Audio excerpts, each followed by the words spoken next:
Welcome back to Voice in the Wilderness Australia. I'm Brian, and this is where together we can dig past the headlines and speak about what's really going on in our country.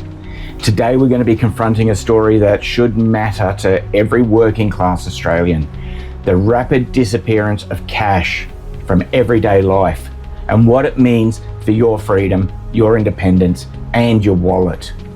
Now, official data shows that physical cash use has collapsed over the last decade from around 70%, I think it is, of payments in 2007 to barely 13% by 2022. And the numbers continue to fall, sadly.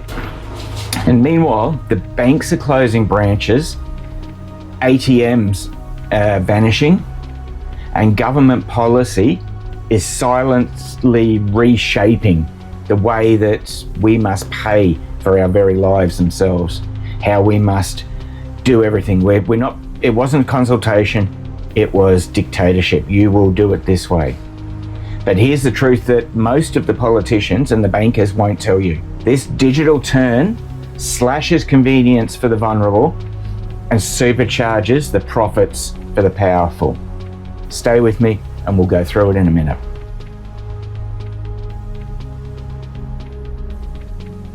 Okay, so what is the state of cash in Australia?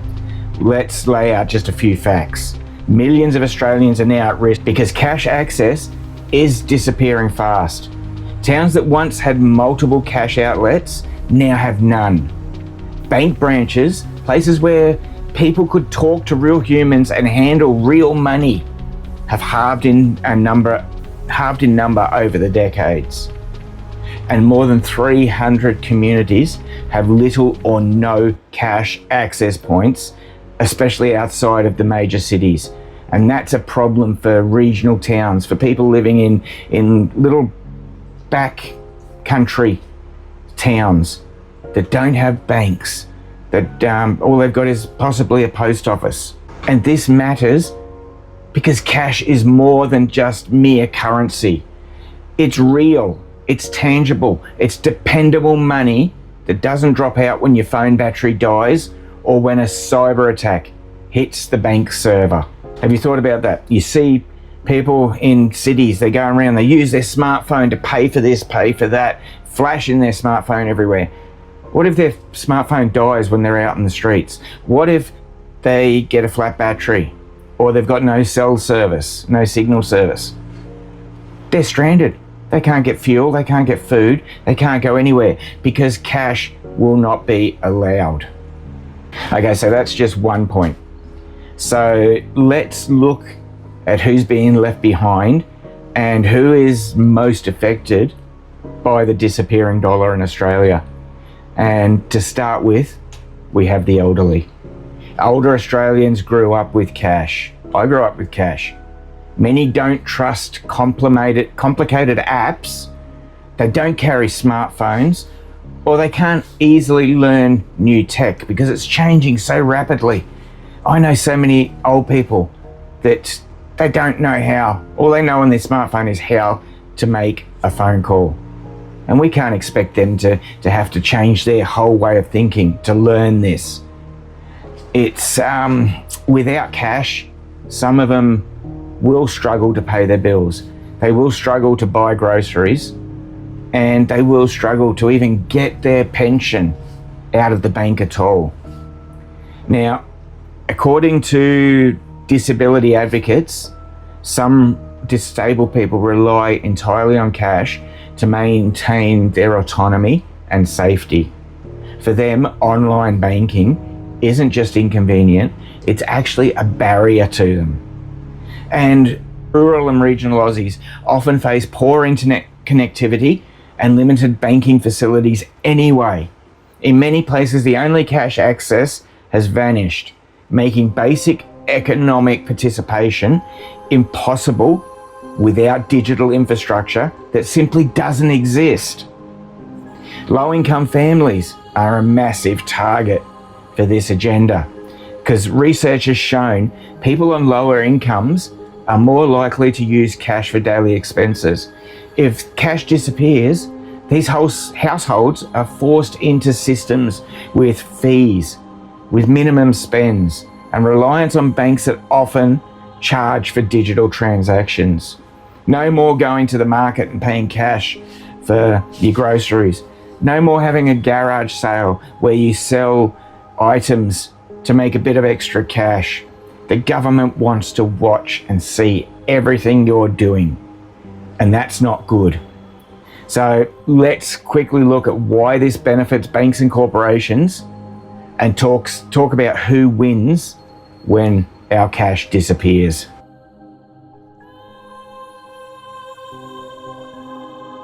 At the top of that list is the fees and the profits for the banks. Every card tap and wallet app payment with your phone or your smartwatch, anything like that, generates fees charged to the merchants. And the banks take a cut. Of course they do. The more digital payment volumes rise, the more guaranteed revenues that the banks earn.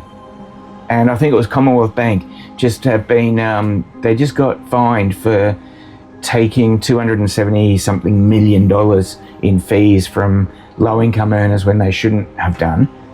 And all they have to pay back is 70 million. So look at the difference between that. The banks are making money regardless. Now, the banks can make all this extra revenue without lending money or taking risk, which is what they used to have to do in the past. Now, we also see small business connections with that.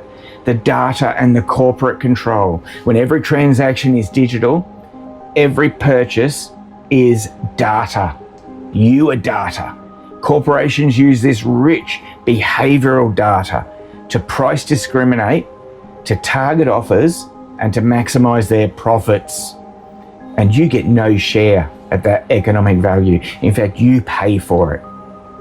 And we will very quickly see reduced competition. Cashless transactions have made it easier for the big banks and payment platforms to dominate. Google Pay, Apple Pay, PayPal, things like that. Smaller players like the community banks, the independent retailers, they struggle to compete when digital infrastructure dictates the rules that they have to follow. Now, all the while, workers with limited income are forced deeper into a system that charges them more and tracks their spending. And that's not even to mention the loss of privacy and of autonomy with this whole agenda. When cash declines, payments become traceable. As I was saying before, a cash purchase leaves no digital footprint. Digital payments, though, every swipe or tap builds a record, accessible to the banks, the platforms, and potentially the government. This isn't just about comfort, it's about civil liberties. In a purely digital system, governments and corporations could, in theory, monitor all spending patterns. Activity could be restricted or controlled through policy, not behaviour. We see that in countries with the social credit system. Individual autonomy over your own money declines sharply. And that's not a conspiracy. That's the logical endpoint of replacing physical cash with a fully digital currency and banking system. So what's the next step?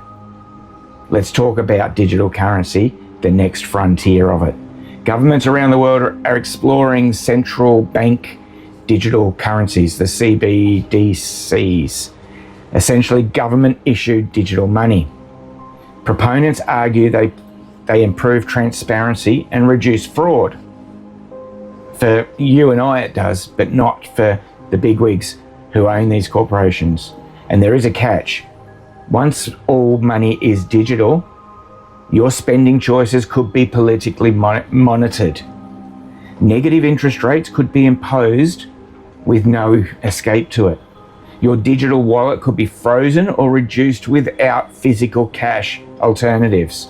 I think we saw that in COVID times when some governments were actually freezing people's bank accounts because they weren't going and getting the jab, or they weren't adhering to what the government was telling them they have to do. Now, privacy protections vanish when there's no physical currency left. And let's be frank about it. Government powers tend to expand, not contract.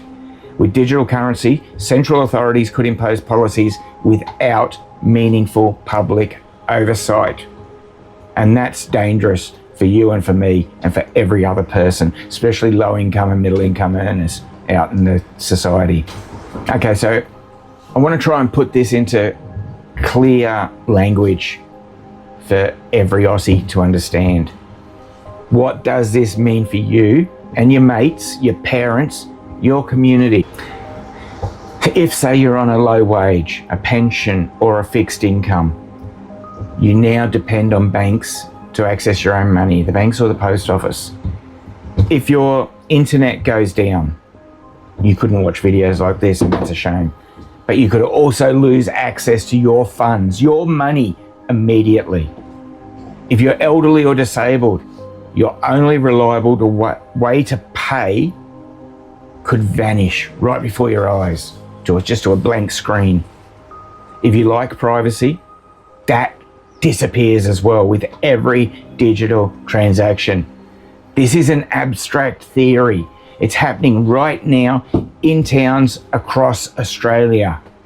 People are suffering because they've taken away the banking institutions and the ability to use cash or withdraw cash in these regional towns. And here's where it really gets me fired up. And I hope it does to you as well, because we need to get action going. This is not progress. This is just a power grab by big corporations and by the government. We see it every day. A cashless society doesn't make life easier for us. It paves the road for corporations and government to monitor, control, and profit from every dollar that you move, whether it to be to purchase, whether it be to pay a bill. They benefit, they profit from it. They don't care if you're a pensioner. They don't care if you're a pensioner and you can't go out and buy bread or milk. They don't care if you're a regional worker and you can't access an automatic teller machine. What they do care about is your data. Plain and simple. Your data, your behaviour, your dependency on digital rails, they control.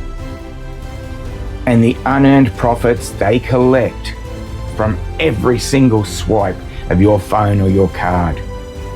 Now, we should be demanding a society that protects the vulnerable, that respects privacy, that doesn't price gouge everyday Australians, so the rich can get richer.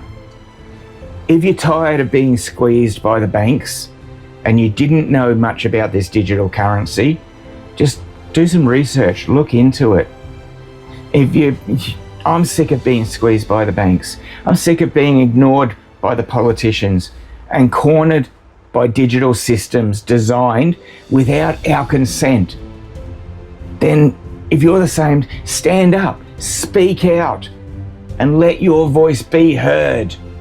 There's now cash advocate sites on social media and on the internet. I don't use social media. I've managed to get away with not needing social media through my life so far.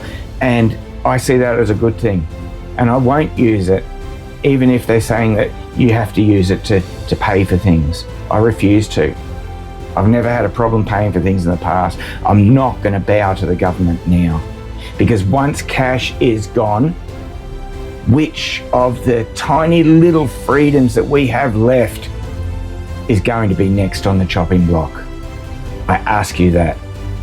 So please just give this some serious thought. Hit subscribe, hit like if you like this video or this podcast, because I'm on Spotify now as well.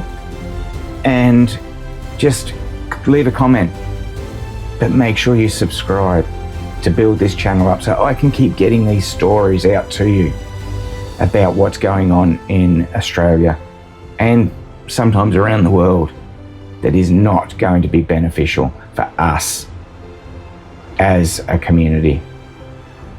Thanks for tuning in. I'll see you next time. Bless you.